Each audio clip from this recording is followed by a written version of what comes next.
বিশ্বনবী সাহাবাদের বললেন, ও সাহাবারা শোনো, আল্লাহর জান্নাতে কেউ কোনোদিন প্রবেশ করতে পারবে না তার রহমত ছাড়া। সাহাবারা বললেন, ইয়া রাসূলুল্লাহ, আপনিও না? আপনিও কি আল্লাহর রহমত ছাড়া প্রবেশ করতে পারবেন না? বিশ্বনবী বললেন, না, আমিও না। আমি বিশ্বনবীও আল্লাহর জান্নাতে আল্লাহর রহমত ছাড়া ঢুকতে পারবে না, তবে কিয়ামতের দিন আল্লাহর রহমত আমার চারদিকে বেষ্টনী দিয়ে থাকবে। বনি ইসরাইলের এক লোক 500 বছর আল্লাহর ইবাদত করেছে। কয় বছর? কোথায় জানেন? সাগরের মাঝখানে এক পাহাড়, ওই পাহাড়ের উপরে বসে 500 বছর টানা আল্লাহর ইবাদত। দিনে আর রাতে একবার করে নিচে নামতেন। সেখানে আল্লাহ তাআলা পাথরের ভেতর থেকে তার জন্য মিঠা পানির ব্যবস্থা করে দিয়েছেন, আর একটা ডালিম গাছের ব্যবস্থা করে দিয়েছেন। সকালে নামলে একটা টসটসে ডালিম, রাতে নামলে টসটসে ডালিম। এগুলো খেয়ে খেয়ে 500 বছর সে আল্লাহর ইবাদত করেছে। আর সে আল্লাহর কাছে বলেছে, আল্লাহ, আমি যখন মারা যাব সেজদারত অবস্থায় যেন মারা যাই। ঠিকই আল্লাহ সেজদারত অবস্থায় সাইয়েদনা আজরাইলকে পাঠিয়ে দিলেন। সেজদারত অবস্থায় লোকটা মারা গেল। 500 বছর ইবাদতের পরে আল্লাহর দরবারে কিয়ামতের কঠিন ময়দানে যখন লোকটা হাজির হয়ে যাবে, আল্লাহ বলবেন, আদখিলু আবদি আল জান্নাতা বিরহমাতি, আমার বান্দাকে আমার দয়া, আমার ভালোবাসা দিয়ে জান্নাতে ঢুকায়া দাও। 500 বছর ইবাদত করছে তো আমার দয়ায় আমার বান্দারে জান্নাত দাও। এই বান্দা বলে, বালবি আমালি, আল্লাহ তোমার দয়া লাগবে কেন? আমি আমার আমল দিয়ে জান্নাতে যেতে চাই। কি দিয়ে? কথা বুঝে নাই বোধহয়। আল্লাহর এই বান্দা কি দিয়ে জান্নাতে ঢুকতে চায়? আমল দিয়ে। আল্লাহ বলছে, আমার দয়ায় আমার বান্দারে জান্নাতে নিয়ে যাও। ফেরেশতারা এ বলে, আল্লাহ তোমার দয়া লাগবে কেন? সেজদা তো কম দেই নাই, জিকির করতে করতে 500 বছর শেষ করে দিলাম, আবার তোমার দয়া লাগবে? আমি তো আমার আমলেই জান্নাতে যেতে পারি। আল্লাহ বলবেন, তাই ঠিক আছে, আমি চাইলাম দয়া দিয়ে জান্নাত দিব, তুমি চাইলে আমল দিয়ে ঢুকবা, ঠিক আছে, তোমার আমল আর আমার যে দয়া দুইটার একটু মাপ দেই। তোমার 500 বছরের ইবাদত এক পাল্লায় রাখো। আর আল্লাহ বললেন, আমি যে দয়া করে এই দুনিয়ার নাজ নেয়ামত বিউটি সৌন্দর্য দেখার জন্য তোমারে দুটা চোখ দিয়েছিলাম, দুটা নয় একটা চোখ আরেক পাল্লায় রাখো। রাখা হবে, দেখা যাবে ওই 500 বছরের ইবাদত হালকা হয়েছে, আর মুহূর্তের মধ্যে আল্লাহর দেয়া একটা চোখের নেয়ামত ভারী হয়ে গিয়েছে। আল্লাহ বলবেন, তোমার কথা মতো মাপ দেয়া হলো, এবার ফলাফল দেখো, হিসাব বলে তুমি এখন জাহান্নামে যাবা। Go to the hell fire, যাও এবার জাহান্নামে যাও। মাপ জোখে যখন আসছো আমার সাথে হিসাব ক্যালকুলেশন, যাও তুমি এবার জাহান্নামে যাবা। এবার লোকটা কাচুমাচু করে বলে, আল্লাহ আমি বুঝি নাই, আল্লাহ আমি বুঝতে পারি নাই, খেয়াল করি নাই, তুমি আমারে ক্ষমা করো, তুমি আমারে মাফ করো। ও আল্লাহ, এবার আমি টের পেয়েছি, এবার আমি বুঝতে পেরেছি, তোমার দয়া ছাড়া দুনিয়ায় কেউ জান্নাতে যেতে পারবে না, কেউ পারবে না। আল্লাহ বললেন, ওরে গোলাম, তুই তো কিছুই ছিলি না, অস্তিত্বহীনতা থেকে তোরে অস্তিত্বে আনলো কে? ওই ছোট্ট শুক্রাণু থেকে মায়ের পেটে 9 মাস ধরে খাবার দিয়েছে কে? আবার সুস্থতার সাথে দুনিয়ার বুকে তোরে ডেলিভারির ব্যবস্থা করে দিল কে? আবার তোর মায়ের বুকের ভেতরে 2টা খাবারের লাইনের ব্যবস্থা করে দিল কে? আবার তোকে শৈশব পেরিয়ে কৈশোর পেরিয়ে তারুণ্য, তারপরে যৌবন, এগুলো দান করলো কে? তার চেয়েও বড় কথা, পাহাড়ের মাঝখানে সাগরের মাঝখানে 500 বছর ইবাদত করার শক্তি তোর গায়ে দিয়েছে কে? এই সাগরের মধ্যে লোনা পানি, লবণের পানি মুখে দেয়া যায় না, সেখান থেকে আমি পাহাড়ের ভেতর থেকে মিঠা পানির ব্যবস্থা করে দিলাম। ওই জায়গায় তোরে রিজিকের বন্দোবস্ত করলো কে? সকাল বিকাল 2 বেলা টসটসে ডালিম খাওয়ার ব্যবস্থা করে দিল কে? তোর আবদার ছিল, আল্লাহ আপনি আমারে সেজদারত অবস্থায় রুহু কবজ করবেন, তোর শেষ আবদারটাও পূরণ করেছে কে? ও গোলাম, আমার রহমতের তুলনায়, আমার নেয়ামতের তুলনায় তোর 500 বছরের ইবাদতের কোনো ওজনই হবে না। গোটা বিশ্বের কেউ কোনোদিন আমার জান্নাতে ঢুকতে পারবে না আমি আল্লাহর দয়া ছাড়া। হুয়ার রহমানুর রহিম, তিনি দয়াময়, তিনি মেহেরবান। জিব্রাইল আলাইহিস সালাম বিশ্বনবীর এই লম্বা হাদিসটা যখন শোনালেন, আমি যা যা বলছি এটা বিশাল এক হাদিসের অনুবাদ। বললেন, ইয়া মুহাম্মদ, এই দুনিয়ার সবটাই চলে আল্লাহর রহমত দিয়ে। হাদিসের শেষ কথা, সব চলে আল্লাহর কি দিয়ে? তখন বিশ্বনবী সাহাবাদের বললেন, ও সাহাবারা শোনো, আল্লাহর জান্নাতে কেউ কোনোদিন প্রবেশ করতে পারবে না তার রহমত ছাড়া। সাহাবারা বললেন, ইয়া রাসূলুল্লাহ, আপনিও না? আপনিও কি আল্লাহর রহমত ছাড়া প্রবেশ করতে পারবেন না? বিশ্বনবী বললেন, না, আমিও না। আমি বিশ্বনবীও আল্লাহর জান্নাতে আল্লাহর রহমত ছাড়া ঢুকতে পারবে না, তবে কিয়ামতের দিন আল্লাহর রহমত আমার চারদিকে বেষ্টনী দিয়ে থাকবে। আল্লাহ নিজের পরিচয় দিয়ে বললেন, শাহাদাতি হুয়ার রহমানুর রহিম, আমি হলাম রহমান, আমি রাহিম। আল্লাহরে চিনছেন? ওবারও খালির ভাইয়ের, আপনার রবকে চিনতে পারতেছেন? তিনি দয়ার সাগর, তিনি মায়ার সাগর। তার দয়ার সাগর যে কত বড় আপনার কল্পনাতেও নাই। এজন্য আপনার পাপ যত বড় হোক, অন্যায় যত বড় হোক, অপরাধ যত বড় হোক, আপনার জুলুম যত বড় হোক, আল্লাহর রহমান নামের দরিয়া তার চাইতেও বড়। আল্লাহ বললেন, খুলিয়া ইবাদিয়াল্লাযীনা আসরাফু আলা আনফুসিহিম লা তাকনাতু মির রাহমাতিল্লাহ ইন্নাল্লাহা ইয়াগফিরুয যুনুবা জামিআ ইন্নাহু হুয়াল গফুরুর রহিম। ও আমার গুনাহগার বান্দারা শোনো, জুলুম করেছো, ভুল করেছো, অন্যায় করেছো, আল্লাহর রহমত থেকে নিরাশ হয়ো না। আমরা বিশ্বাস কঠিন কালে আল্লাহর রহমত থেকে নিরাশ হব না, ঠিক কিনা বলেন? আল্লাহর রহমত থেকে নিরাশ হবেন? ভুল করে ফেলছেন, আরে ভুল তো সবাই করে। পাপ হইছে, আরে পাপ তো সবার আছে, আমরা সবাই পাপী, সবাই পাপী। যত পাপ হোক, ভুল হোক, অন্যায় হোক, অনুতপ্ত হয়ে তওবা করে, ওযু করে, জায়নামাজটা বিছিয়ে সেজদা দিয়ে চোখের পানি ছাড়েন।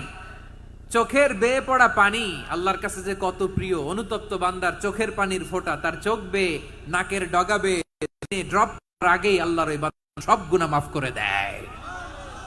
আল্লাহ বললেন, আমি রহমানুর রহিম, আমি দয়াময়, আমি মেহেরবান। এরপর আল্লাহ বললেন, হুয়াল্লাহুল্লাযী লা ইলাহা ইল্লা হুয়াল মালিকুল কুদ্দুসুস সালামুল মুমিন। ওয়াল্লাহুল্লাযী, তিনি এমন আল্লাহ, লা ইলাহা ইল্লাহু, তিনি ছাড়া কোনো ইলাহ নাই, আল মালিক, তিনি হলেন আল মালিক। দুইটা শেষ, আর রহমান আর রাহিম শেষ। এবার আল্লাহ 3 নাম্বার গুণবাচক নামের পরিচয় দিচ্ছেন। আল্লাহ বলছেন, আমি হচ্ছি আল মালিক। আমি কি? সম্রাট।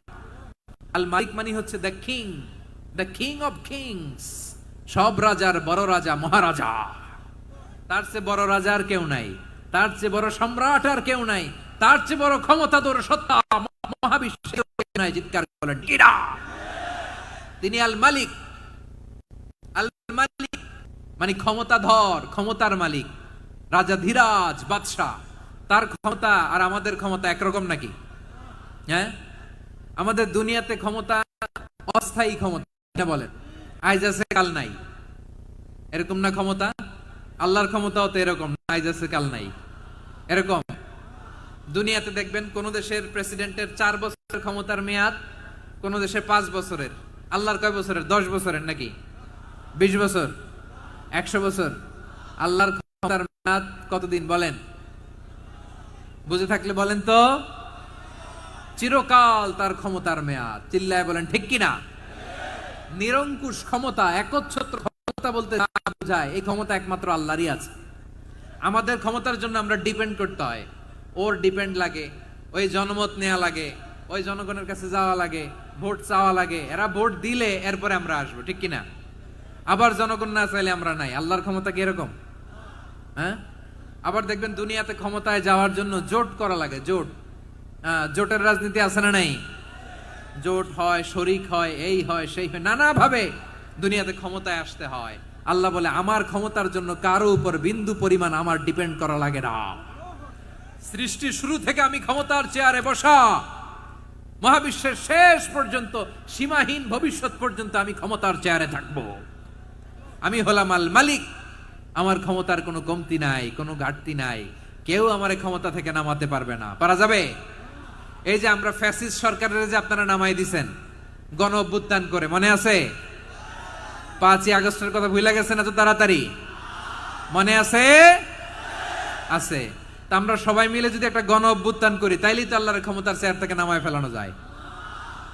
হ্যাঁ, যাবে না? পারবো না আমরা? কি বলে, পারা যাবে না?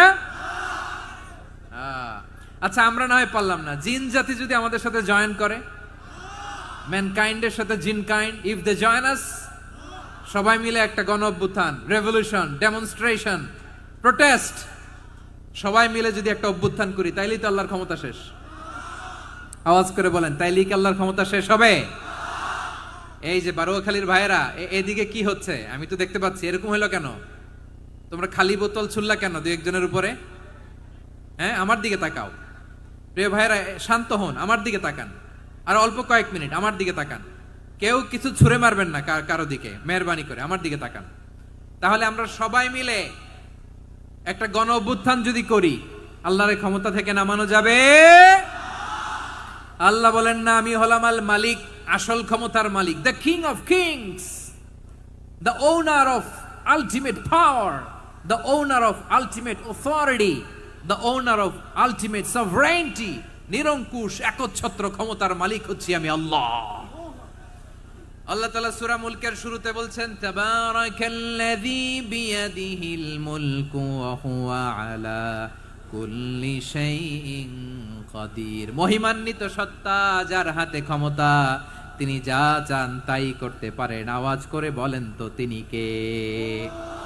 আবার আল্লাহ বলেন, কুলিল্লাহুম্মা মালিকাল মুলকি তুতিল মুলকা মান তাশাউ ওয়া তানজিউল মুলকা মিম্মান তাশা ওয়া তুইজ্জু মান তাশাউ ওয়া তুযিল্লু মান তাশাউ বিয়াদিকাল খায়র ইন্নাকা আলা কুল্লি শাইইন কাদির। আল্লাহু আকবার। এ নবী, আপনি বলুন, আল্লাহুম্মা মালিকাল মুলক, আল্লাহ আপনি ক্ষমতার মালিক। তুতিল মুলকা মান তাশা, যাকে চান তারে ক্ষমতার চেয়ারে বসান। ওয়া তানজিউল মুলকা মিম্মান তাশা, যাকে চান তাকে ক্ষমতার চেয়ার থেকে ছুঁড়ে ফেলে দেন। তিনি কে? ক্ষমতার চেয়ারে বসায় কে?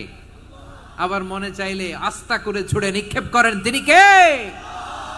আবার আল্লাহ বললেন, ওয়ালাম ইয়াকুল্লাহু শারীকুন ফিল মুলকি, আমার ক্ষমতায় কোনো শরিক নাই, কোনো জোট নাই, কোনো পার্টনার নাই, কোনো অংশীদার নাই। আবার আমি চলে গেলে আমার ক্ষমতার দাবিদারও কেউ নাই। আল্লাহু আকবার। এই দুনিয়াতে রাজা মারা গেলে পরে রাজা কে হয়? রাজার ছেলে রাজা, ঠিক কিনা বলেন? আল্লাহ চলে গেলে আরেকজন বসবে নাকি? এরকম না, তার ক্ষমতার সাথে দুনিয়ার ক্ষমতার কোনো মিলই নাই। এজন্য তিনি তার নাম দিয়েছেন আল মালিক। আল মালিক, the owner of power, the owner of ultimate power and sovereignty, the king of kings, সব রাজার বড় রাজা, মহারাজা আল মালিক, তিনি হচ্ছেন আল্লাহ। চিৎকার করে বলেন ঠিক কি না?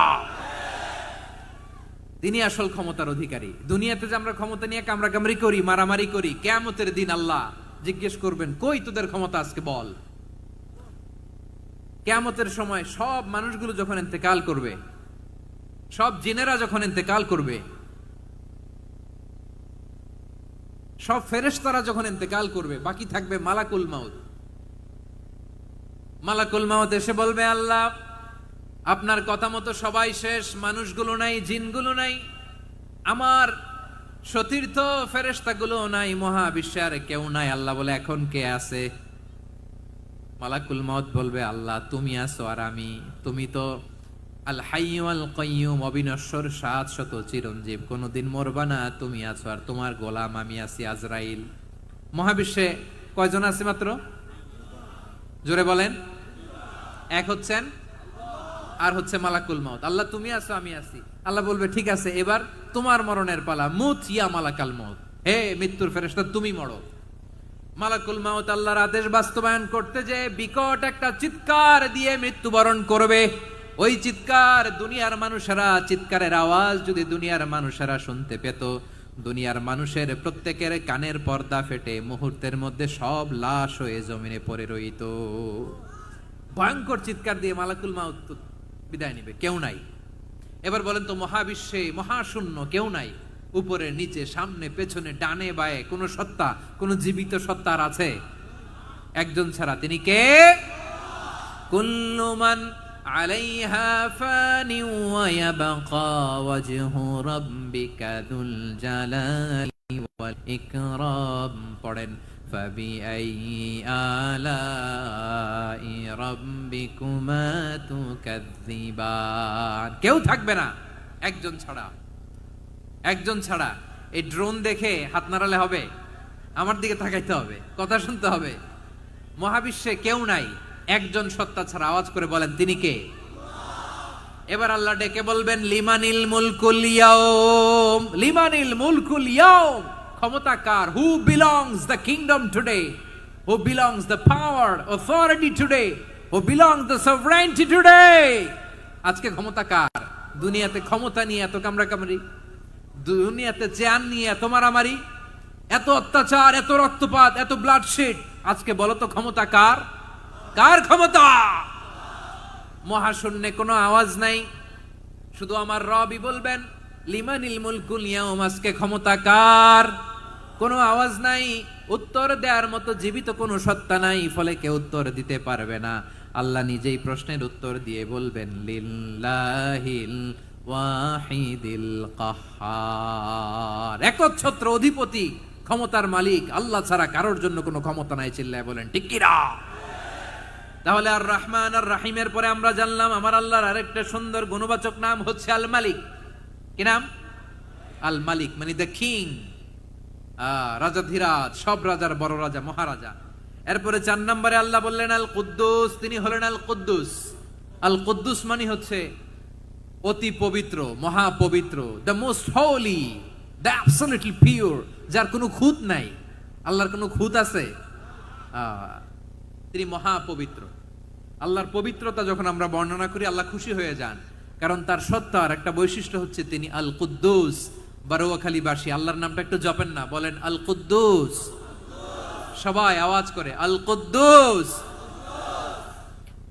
অতি পবিত্র, তার মধ্যে কোনো অপবিত্রতার ছিটে ফোঁটা নাই, মহাপবিত্র, the most pure, the most holy, অতি পবিত্র।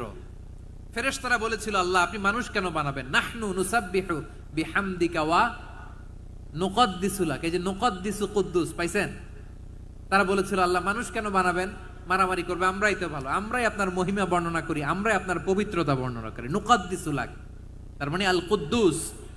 আবার আমার নবী বিশ্ব নবী যখন সিজদায় লুটিয়ে পড়তেন, আম্মা জানা এসে বলেন আমরা তো সিজদার মধ্যে সুবহান রাব্বিয়াল আলা বলেই শেষ, কিন্তু বিশ্বনবী তাহাজ্জুদের নামাজে, নফল নামাজে, সুন্নত নামাজে 3 বার সুবহানা রাব্বিয়াল আলা তাসবিহ পড়ার পরে তিনি পড়তেন সুবহুন কুদ্দুসুন রাব্বুল মালাইকাতি ওয়ার রূহ। সুবহ কুদ্দুস রব্বুল মালাইকাতি ওয়ার রূহ।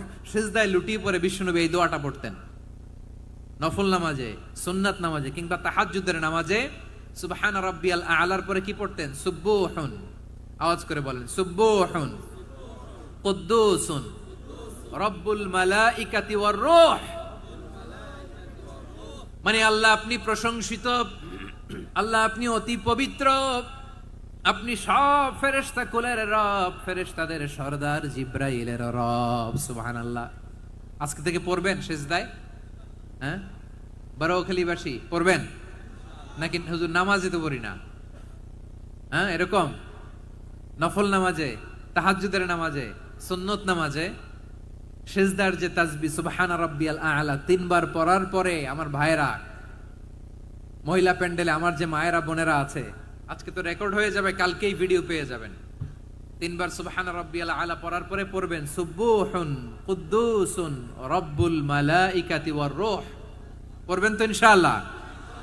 আবার বিশ্বনবী বলেন ইন্নাল্লাহা তাইয়্যিব লা ইয়াকবালু ইল্লা তাইয়্যিবা। আল্লাহ পবিত্র, পবিত্রতা ছাড়া তিনি কিছু গ্রহণ করেন না, অপবিত্র কোনো কিছু আল্লাহ গ্রহণ করে না। অনেকে আছে ঘুষ খায়, সুদ খায়, অন্যায় অপরাধ চাঁদাবাজি যা আছে সব করে, হারাম টাকা, হারাম উপার্জন। এই হারাম উপার্জন দিয়ে আবার মসজিদ বানায়, আছে না নাই? ইনকাম সবটাই হারাম, ওইটা দিয়ে আবার এতিমখানা বানায়, আছে না নাই? আছে। ওইটা আল্লাহ কবুল করবে না, কারণ আল্লাহ নিজে পবিত্র। পবিত্র না হলে কিছুই অ্যাকসেপ্ট করেন না। সুবহানাল্লাহ পড়েন। তাহলে বুঝলাম তিনি আল কুদ্দুস মানে অতি পবিত্র। এরপরে আল্লাহ বলেন আমি হচ্ছি আসসালাম। আওয়াজ করে বলেন আসসালাম। আসসালাম মানে হচ্ছে শান্তির আধার। সালাম মানে কি? শান্তির আধার, যার কাছ থেকে শান্তি আসে। দ্য সোর্স অফ পিস, তিনি শান্তির আধার। এজন্য আমরা একে অপরের সাথে দেখা হলে কি বলি?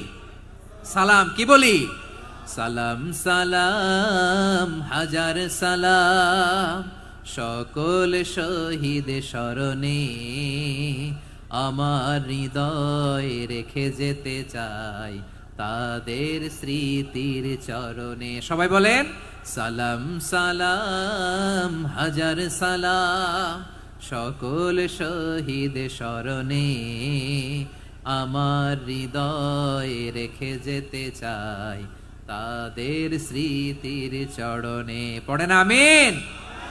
আমরা সকল ভাষা শহীদ, সকল মুক্তিযোদ্ধা তাদের জন্য দোয়া করি, এবং 24-এর ছাত্র নাগরিক অভ্যুত্থানে যারা শাহাদাতের সর্বোচ্চ নাজরানা পেশ করে এই নতুন ভোরের বাংলাদেশ আমাদেরকে উপহার দিয়েছে, তাদের জন্য আল্লাহর কাছে দোয়া করি। সবাই বলেন আমিন।